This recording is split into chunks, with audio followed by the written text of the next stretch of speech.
തീർച്ചയായും ഈ സഭ ദുർബലമാണ് എന്ന് ഈ മുറിവുകൾ കണ്ട് ആരും തെറ്റിദ്ധരിക്കരുത്.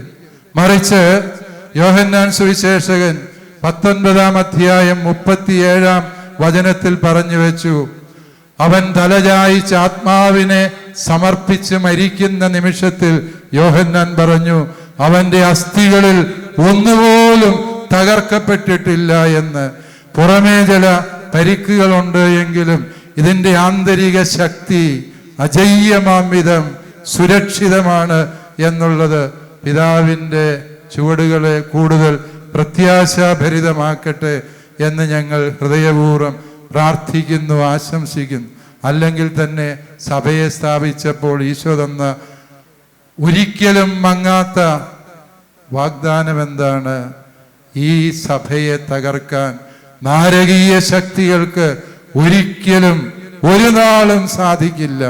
21 നൂറ്റാണ്ടായിട്ട് കഴിഞ്ഞിട്ടില്ല, പിന്നെ ഇപ്പോൾ കഴിയും.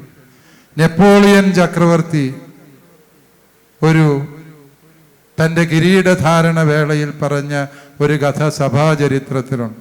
കഥ ഇങ്ങനെയാണ്: മാർപ്പാപ്പ തന്നെ ആദരിക്കാതെ ബഹുമാനിക്കാതെ നിന്ന സമയത്ത് നെപ്പോളിയൻ ഭീഷണിപ്പെടുത്തി, താങ്കൾ എന്നെ വേണ്ട വിധം മാനിക്കുന്നില്ല എങ്കിൽ ഞാൻ ഈ സഭയെ 24 മണിക്കൂർ കൊണ്ടില്ലാതാക്കും.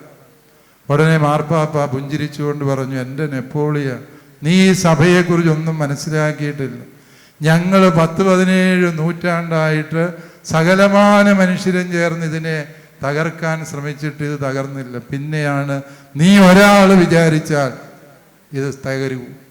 ആത്യന്തികമായി പ്രിയപ്പെട്ടവരെ, ഈ സഭയുടെ 21 നൂറ്റാണ്ടിന്റെ മഹത്വവും ചരിത്രവും എന്ന് പറയുന്നത് നാം ആരുടെയും പരിത്യാഗത്തിന്റെ അനന്തരഫലമല്ല. അത് സത്യമായും നമ്മുടെ കർത്താവ് ഈശോ മിശിഹായുടെ കുരിശിലെ ബലിയുടെ രക്ഷാകരമായ ഫലമാണ് എന്ന സത്യം നമ്മൾ ഓർക്കുക. തൻ്റെ മുറിവേറ്റ കരങ്ങൾ ഉയർത്തിക്കൊണ്ട് ഈശോ ശിഷ്യരെ ആശീർവദിച്ചു, നിങ്ങൾക്ക് സമാധാനം.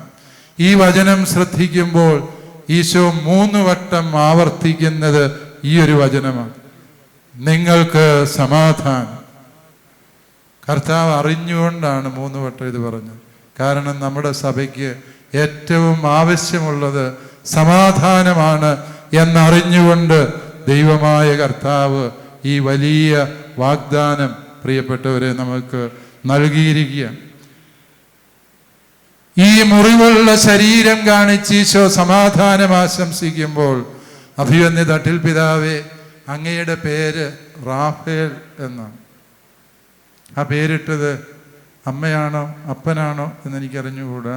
ഏതാണേലും 10ാമനായതുകൊണ്ട് തായ് വഴിയിലോ പിതൃവഴിയിലോ അങ്ങനെ ഒരു പേര് കിട്ടാൻ പിതാവിന് ഒരു സാധ്യതയില്ല. മറിച്ച് പിതാവിന് അങ്ങനെ ഒരു പേര് ലഭിക്കുമ്പോൾ പ്രിയപ്പെട്ടവരെ, ഈ റഫായേൽ എന്ന് ഹീബ്രു ഭാഷയിൽ പറഞ്ഞാൽ അതിൻ്റെ അർത്ഥം മുറിവുണക്കുന്നവൻ, സുഖപ്പെടുത്തുന്നവൻ എന്നാണ്. തീർച്ചയായും ആ പേരിന് അങ്ങനെ ഒരു അർത്ഥമുണ്ട് എന്നാലോചിക്കാതെയാണ് സഭയിലെ പിതാക്കന്മാര് തെരഞ്ഞെടുത്തത്. ആരുടെയെങ്കിലും മനസ്സിലുണ്ടായിരുന്നു എന്ന് എൻ്റെ മനസ്സിലില്ല. പക്ഷേ അതാണ് പരിശുദ്ധാരൂപിയുടെ പ്രവൃത്തി. ഈ കാലഘട്ടത്തിൽ സഭയ്ക്ക് വേണ്ടത് മുറിവുണക്കുന്ന ഒരു പിതാവിനെയാണ് എന്ന് പരിശുദ്ധാത്മാവ് തീരുമാനിച്ചപ്പോൾ റഫായേൽ എന്ന പേരുകാരനല്ലാതെ വേറൊരു പേരുകാരനെയും ഈ കാലഘട്ടത്തിൽ മേജർ ആർച്ച് ബിഷപ്പാക്കാൻ പറ്റുമായിരുന്നില്ല എന്നുള്ളതാണ് സത്യം.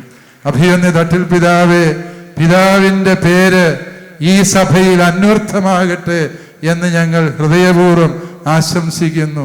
ഇന്നലെ ആരോ അയച്ച ആശംസയിൽ പറഞ്ഞു, പിതാവ് തട്ടിൽ പിതാവാണ്, ഇനി മുതൽ സഭ ഒരേ തട്ടിലായിരിക്കുമെന്ന്.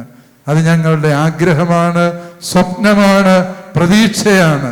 ദൈവം കൂടെയുള്ളപ്പോൾ അങ്ങേയ്ക്ക് അസാധ്യമായി മറ്റൊന്നുമില്ല എന്ന സത്യം ഓർക്ക്.